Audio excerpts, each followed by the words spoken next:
Imaginez un instant que vous puissiez produire toute la nourriture dont votre famille a besoin sur une surface minuscule, sans jamais acheter un seul sac d'engrais chimiques, sans utiliser de pesticides et en consommant 90% d'eau en moins que votre voisin. Imaginez un système si productif qu'il a permis à des civilisations entières de prospérer dans des conditions impossibles, créant une abondance telle qu'on l'appelait la nourriture infinie. Ce système existe, il a plus de 2400 ans, et pourtant, il ne figure dans aucun manuel scolaire moderne. Pire encore, il a été systématiquement démantelé, ignoré, et dans certains cas, littéralement interdit par les puissances coloniales et industrielles. Pourquoi une technologie capable de nourrir la planète gratuitement a-t-elle été effacée de notre mémoire collective? Est-ce parce qu'elle ne rapporte rien aux multinationales de l'agrochimie? Aujourd'hui, nous allons briser le silence. Nous allons voyager des Chinampas du Mexique ancien aux rizières étangs de Chine, pour redécouvrir ce secret perdu qui pourrait transformer votre jardin en une mine d'or alimentaire autonome. Si vous en avez assez de dépendre des prix du supermarché et que vous voulez reprendre le pouvoir sur votre assiette, écoutez très attentivement ce qui va suivre car nous allons apprendre à cultiver comme des dieux anciens. Pour comprendre ce système, il faut d'abord réaliser l'erreur fondamentale de notre jardinage moderne. Aujourd'hui, on nous apprend à voir le jardin comme une usine. On plante une rangée de tomates, on arrache tout ce qui dépasse, et quand la plante a faim, on lui injecte des nutriments synthétiques. C'est une vision linéaire et épuisante. Les anciens, il y a 2 millénaires, voyaient le jardin comme un organisme vivant, un cercle qui ne s'arrête jamais. Le cœur de ce système de nourriture infinie repose sur une symbiose parfaite entre l'eau, les animaux aquatiques et les plantes terrestres. Les plus célèbres exemples sont les Chinampas des Aztèques, souvent appelés jardins flottants. Mais attention, ils ne flottaient pas vraiment. C'étaient des îles artificielles construites dans des zones marécageuses. Les agriculteurs empilaient des couches de boue riches en sédiments et de matière organique entre des clôtures de saules solidement ancrées. Le résultat? Une terre d'une fertilité monumentale, irriguée en permanence par capillarité, où les nutriments étaient recyclés à l'infini. Pourquoi disons-nous que ce système a été interdit? Ce n'est pas forcément par un décret officiel mondial, mais par une mise à l'écart forcée. Quand les envahisseurs sont arrivés dans ces régions, ils n'ont pas compris la complexité de ces écosystèmes. Ils ont vu des marécages là où il y avait des usines à oxygène et à nourriture. Ils ont drainé les lacs pour construire des routes et des villes en dur, détruisant au passage un savoir-faire millénaire. Plus récemment, avec l'avènement de l'agriculture industrielle, tout système qui prône l'autarcie et la gratuité des intrants est devenu une menace pour le modèle économique dominant. Si vous pouvez fabriquer votre propre fertilité à l'infini, vous n'achetez plus rien. On a donc poussé les jardiniers à abandonner ces méthodes jugées primitives au profit de solutions payantes et jetables. Mais la vérité, c'est que ces méthodes primitives produisaient 7 fois plus de nourriture au mètre carré que nos champs les plus modernes. Alors, comment fonctionne réellement cette magie de la nourriture infinie? Le principe de base est celui que nous appelons aujourd'hui l'aquaponie naturelle, mais en beaucoup plus intelligent car sans électricité. Dans ce système, l'eau est le vecteur de la vie. Les déjections des poissons et des petits animaux aquatiques sont transformées par des bactéries bénéfiques en nitrates, qui sont la nourriture préférée des plantes. Les plantes, à leur tour, filtrent l'eau et la purifient pour les poissons. Dans les jardins anciens, on ne se contentait pas de faire pousser des légumes. On élevait des poissons, des crustacés et même des canards dans les canaux entre les buts de culture. Chaque élément nourrissait l'autre. Les sédiments qui s'accumulaient au fond de l'eau étaient régulièrement pelletés et déposés sur les cultures. C'était un apport de nutriments frais, gratuit et inépuisable. Imaginez ne plus jamais avoir à composter pendant des mois, car votre engrais est déjà prêt au fond de votre bassin. Vous vous dites peut-être que vous n'avez pas de lac ou de marécage dans votre jardin. C'est là que le système devient intéressant pour nous tous. On peut recréer ce cycle à n'importe quelle échelle. Le but est de créer un système de culture en but auto-fertile. Les anciens utilisaient une technique très proche de ce que nous appelons aujourd'hui le hugelkultur, ou culture sur bois. On enterre des troncs d'arbres, des branches et des feuilles sous une couche de terre. Le bois, en se décomposant très lentement au fil des décennies, agit comme une éponge géante. Il retient l'humidité et libère des nutriments de manière constante. Une fois que ce système est lancé, vous n'avez plus besoin d'arroser. Même en plein été, car le cœur de la butte reste frais. C'est une pile biologique qui alimente vos plantes pendant des années. C'est le premier pilier de la nourriture infinie, le stockage d'énergie dans le sol. Le deuxième pilier, c'est la diversité radicale. Dans les systèmes anciens, on ne voyait jamais de terre nue. La terre nue est une plaie. C'est une terre qui s'évapore et qui s'érode. Les anciens pratiquaient le compagnonnage poussé à l'extrême. Vous en avez sûrement entendu parler sous le nom des 3 sœurs, le maïs, le haricot et la courge.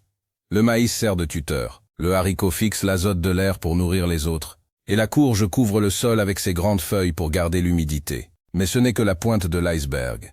Ils intégraient des arbres fruitiers, des plantes médicinales et des herbes aromatiques dans un désordre apparent qui était en réalité une architecture de précision. Chaque plante protégeait sa voisine des parasites ou du soleil brûlant.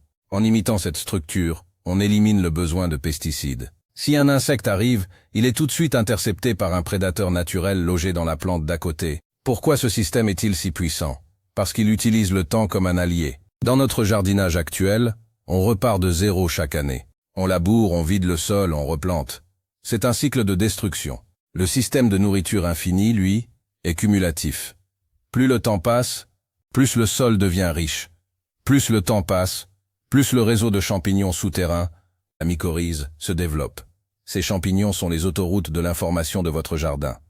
Ils connectent les racines entre elles, permettent aux plantes de s'échanger du phosphore ou du sucre, et même de se prévenir en cas d'attaque d'insectes.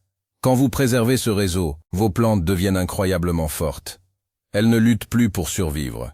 Elles collaborent pour prospérer, c'est cette force collective qui génère l'abondance. Maintenant parlons de la mise en pratique chez vous. Vous pouvez commencer par créer une zone de nourriture infinie dès demain. La première étape est de ne plus jamais retourner votre terre. Le labour est l'ennemi numéro 1. Il expose les micro-organismes aux rayons UV et détruit la structure du sol. À la place, utilisez le carton ou le paillage épais. Disposez du carton brun sans encre sur votre pelouse. Recouvrez-le de 20 cm de matière organique, comme de la paille, des feuilles mortes ou du broyat de bois. En quelques mois, les vers de terre feront tout le travail pour vous. Ils transformeront cette matière en un humus noir et riche, bien plus fertile que n'importe quelle terre de magasin. C'est la base de votre île fertile. Pour intégrer l'aspect aquatique sans avoir besoin d'engins de chantier, vous pouvez installer des petits bassins de récupération d'eau de pluie au cœur de vos zones de culture. Ajoutez-y quelques plantes aquatiques indigènes, et si la taille le permet, quelques poissons résistants. L'eau de ce bassin deviendra votre élixir de croissance. Chaque fois que vous arrosez une plante avec cette eau chargée de vie, vous lui donnez un coup de fouet naturel. Mais n'oubliez pas le principe du recyclage. Tout ce qui sort de la terre doit y retourner. Les épluchures, les tailles de haies, tout doit être redéposé au pied des cultures, c'est ce qu'on appelle l'arrosage nutritif passif. Un autre secret des anciens était la gestion de la lumière. Ils utilisaient des ceintures d'arbres pour créer des microclimats, au nord du jardin pour bloquer les vents froids, et de manière stratégique pour offrir une ombre légère aux cultures sensibles pendant les heures les plus chaudes. Cela permet de cultiver des plantes de climats différents au même endroit. On crée des poches de chaleur et des poches de fraîcheur, c'est la maîtrise de l'espace tridimensionnel. On ne cultive pas sur une surface plate, on cultive dans un volume de vie. En plantant des lianes, des arbustes et des herbes ensemble, on multiplie par 3 la surface de photosynthèse au même endroit. Plus de feuilles signifie plus d'énergie solaire captée, donc plus de biomasse et plus de nourriture. Il est fascinant de voir à quel point nous avons été déconnectés de cette réalité. On nous a fait croire que pour nourrir le monde, il fallait des machines géantes et des laboratoires de chimie. Pourtant, ces systèmes anciens nourrissaient des populations plus denses que certaines de nos zones rurales actuelles, et ce, de manière totalement durable. Le fait que ces techniques aient été dénigrées n'est pas un accident de l'histoire. C'est une stratégie de contrôle. Un peuple qui peut se nourrir tout seul est un peuple libre. Un jardinier qui possède sa propre source de fertilité est un jardinier souverain. En réadoptant ces méthodes, nous faisons un acte de résistance pacifique et délicieux. Parlons de la résilience de ce système. Face aux aléas climatiques actuels, nos jardins modernes sont fragiles. Une semaine de canicule sans arrosage et tout est grillé. Un orage violent et la terre arable est emportée. Le système de nourriture infinie est bâti pour résister. Les buttes de bois retiennent l'eau comme des réserves souterraines. Le paillage protège du soleil et de l'érosion. La diversité des plantes garantit que même si une espèce souffre, les autres prendront le relais. C'est un système d'assurance vie biologique. Vous ne misez pas tout sur une seule récolte, mais sur un flux continu de production tout au long de l'année. Il y a aussi une dimension esthétique et mentale. Cultiver selon ces principes change votre rapport à la nature. Vous ne voyez plus le jardin comme une corvée, mais comme un lieu d'observation merveilleux. Vous commencez à remarquer les prédateurs naturels, les cycles de l'eau, la manière dont chaque plante s'oriente.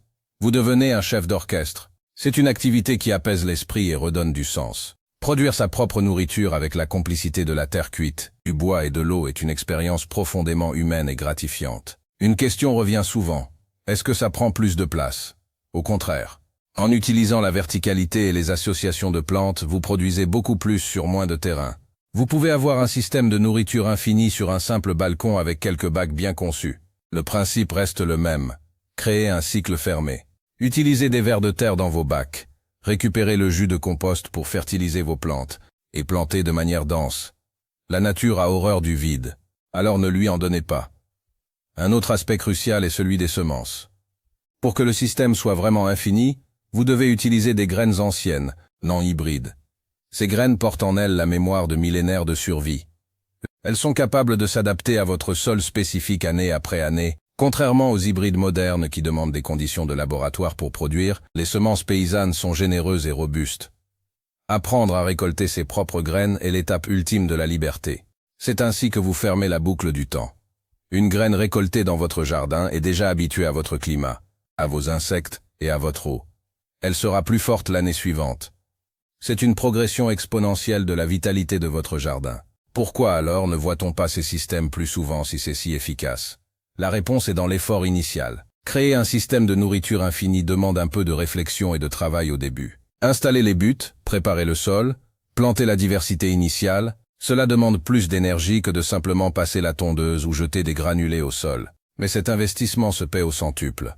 Après 2 ou 3 ans, le système commence à fonctionner tout seul. Le besoin d'intervention humaine diminue drastiquement. Vous passez de l'état de travailleur de force à celui de récolteur. C'est une transition que beaucoup de gens n'ont pas la patience de faire, car nous vivons dans une culture de satisfaction immédiate. Mais le jardinage est une école de patience. Et la récompense au bout du chemin est une table toujours pleine. Regardons de plus près l'aspect nutritif. Le légume qui pousse dans un système complexe et riche en mycorhizes n'a rien à voir avec celui du commerce. Les champignons et les bactéries du sol sont capables de chélater les minéraux de la roche-mère pour les donner aux plantes. Vos tomates seront chargées de magnésium, de fer, de zinc dans des proportions que l'on ne trouve plus dans l'agriculture intensive. On mange souvent beaucoup, mais on est dénutri. Avec ce système ancien, on mange peut-être moins en volume, mais on reçoit une densité de nutriments exceptionnelle. C'est la nourriture comme médecine. Votre jardin devient votre pharmacie. Il est temps de se réapproprier ce savoir. On nous a dit que c'était interdit, impossible ou arriéré. On nous a dit que sans chimie, on mourrait de faim. La réalité est exactement l'inverse. La chimie est en train d'épuiser nos sols au point qu'ils deviennent stériles. Nous arrivons à la fin d'un cycle industriel. Revenir aux méthodes de nourrissage infini de nos ancêtres n'est pas un retour au passé. C'est un saut vers le futur. C'est la seule voie pour un jardinage résilient, sain et surtout accessible à tous, sans condition de richesse. Un simple tas de bois, quelques feuilles, des graines anciennes et un peu d'eau, et vous voilà lancé dans la plus belle des aventures. N'oubliez pas que tout changement commence petit. Vous n'avez pas besoin de transformer tout votre terrain en une semaine. Commencez par 1 mètre carré. Faites l'expérience. Observez la différence de structure de votre sol sous le paillage après 6 mois. Regardez comment les insectes reviennent habiter votre espace. Une fois que vous aurez vu la force du vivant à l'œuvre, vous ne pourrez plus revenir en arrière. Vous aurez compris le secret des anciens. La nature est d'une générosité sans limite quand on arrête de la combattre. Le système de nourriture infinie est un cadeau que nous ont laissé les générations passées. Il appartient à chacun de nous de le redécouvrir et de l'adapter à notre réalité. Que vous soyez en ville ou à la campagne, vous pouvez participer à cette renaissance. Transformez vos déchets en ressources, vos mauvaises herbes en engrais, et votre jardin en un sanctuaire de vie. Le monde a besoin de jardiniers conscients, de gardiens du sol qui comprennent que la vraie richesse pousse sous leurs pieds. Alors déposez ce flacon de produits chimiques. Reprenez vos graines et commencez à construire votre propre système de nourriture infinie. La Terre attend votre collaboration, et elle vous le rendra au-delà de vos espérances. Imaginez l'impact si chaque quartier avait ses propres zones de culture symbiotique. On réduirait la pollution liée au transport, on améliorerait la santé publique et on recréerait du lien social. Car le partage des récoltes est le fondement de toute civilisation stable. Les systèmes anciens étaient souvent gérés de manière communautaire, car l'abondance était telle qu'on ne pouvait pas tout consommer seul. C'est l'essence même de la nourriture infinie. Elle déborde, elle coule de source. Elle est une invitation au partage et à la célébration. En conclusion, ce savoir vieux de 2400 ans n'est pas seulement une technique agricole, c'est une philosophie de vie. C'est comprendre que nous sommes une partie de la nature, pas ses maîtres. C'est accepter de donner avant de recevoir. C'est cultiver la vie pour qu'elle nous cultive en retour. Le secret est maintenant entre vos mains. Ne le laissez pas s'évanouir à nouveau. Faites-le pousser, faites-le fleurir, et regardez votre vie se transformer au rythme de vos récoltes. Le jardin de l'abondance infinie est là, tout près. Il ne demande qu'une graine et un peu de respect pour s'éveiller. C'est une mission magnifique que d'être celui qui ramène ces pratiques dans son quartier. On devient un exemple muet mais puissant. Les gens verront vos plantes vigoureuses. Ils vous demanderont votre secret. Vous pourrez alors leur expliquer qu'il n'y a pas de produit miracle. Juste une alliance avec la vie. Vous deviendrez un passeur de savoir, un maillon de cette chaîne interrompue qui repart enfin. Chaque but de culture que vous érigez est un monument à la vie. Chaque bassin que vous creusez est une promesse de fraîcheur. Ne craignez pas les erreurs. La nature est résiliente. Elle réparera vos maladresses si vous agissez avec de bonnes intentions. Le plus grand risque est de ne rien faire, de rester spectateur de la dégradation de notre environnement. En créant votre microsystème de nourriture infinie, vous agissez ici et maintenant. Vous créez une oasis. Et les oasis ont cette capacité merveilleuse de s'étendre, de proche en proche, jusqu'à reverdir les déserts les plus arides de nos sociétés modernes. C'est le pouvoir de la graine, c'est le pouvoir de la terre, et c'est désormais votre pouvoir. Prenez le temps de marcher pieds nus sur votre sol une fois qu'il sera redevenu vivant. Sentez cette énergie qui circule. Écoutez le bourdonnement des insectes qui reviennent. Vous saurez alors que vous avez réussi. Vous saurez que vous n'êtes plus un simple consommateur, mais un producteur de vie. Et cette sensation est la plus belle des récoltes. Elle vaut tous les trésors du monde, car elle est le signe que vous avez retrouvé votre place dans le grand cycle de l'univers. Le voyage vers la nourriture infinie ne s'arrête jamais, il ne fait que commencer à chaque nouveau printemps, à chaque nouvelle graine. Profitez de chaque instant de cette aventure incroyable. Le monde change, les techniques évoluent, mais les besoins fondamentaux de l'être humain et de la Terre restent les mêmes depuis des millénaires. En nous tournant vers le passé pour construire notre futur, nous faisons preuve d'une sagesse qui a trop manqué ces derniers siècles. Soyez fiers de cultiver différemment. Soyez fiers d'être des pionniers de la régénération. Le chemin de la nourriture infinie est pavé de découvertes, de joies simples et de saveurs oubliées. C'est un chemin de liberté, de santé et d'abondance. Et ce chemin commence précisément là où vous êtes, dans votre jardin, avec votre volonté de faire fleurir la vie envers et contre tout. La magie opère déjà. Sous votre paillage, des millions d'êtres travaillent pour vous en ce moment même. Les racines cherchent leur chemin, les champignons tissent leur réseau. Vous faites partie d'un mouvement planétaire de retour à la Terre, de réconciliation avec le vivant. Continuez à apprendre, continuez à tester, et surtout continuez à vous émerveiller devant la puissance d'une simple graine lancée dans un sol vivant. C'est le spectacle le plus grandiose sur Terre, et vous en êtes l'un des acteurs principaux. Cultivez bien, partagez beaucoup, et savourez chaque bouchée de cette nourriture infinie que vous aurez eu l'audace de faire renaître. La légende est de retour, et elle commence dans votre jardin.